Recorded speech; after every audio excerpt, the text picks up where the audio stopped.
attracting nectar-feeding birds to your garden. The plant we'll feature here, which is very easy to grow, is the Wild Dagga, also known as lion's ear, and it's also known as Leonotis. You get two types of Wild Dagga, or Leonotis. Nectar-feeding birds love both because they have abundant nectar. This is the Leonotis leonuris. Both are very easy to grow in your garden from seed.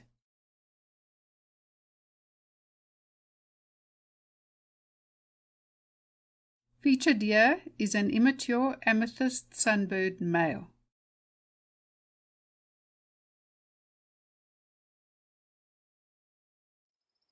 And these are two collared sunbirds enjoying the nectar.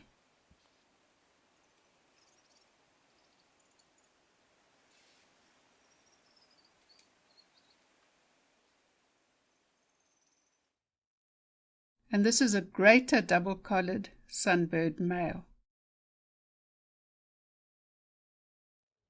The second type of Leonotis that you can get in southern Africa is Leonotis nepetifolia. Featured here in my garden is a male malachite sunbird. And just for interest's sake, notice how this bird is inserting its beak into the trumpet of the flower. And also in my garden, a greater double-collared sunbird.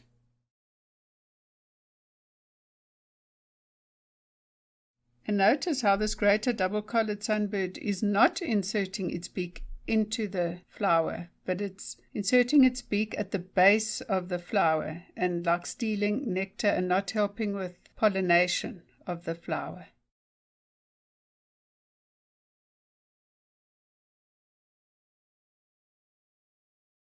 Why not try growing these in your garden? They're drought resistant, very easy to grow from seed, and can be found in most nurseries.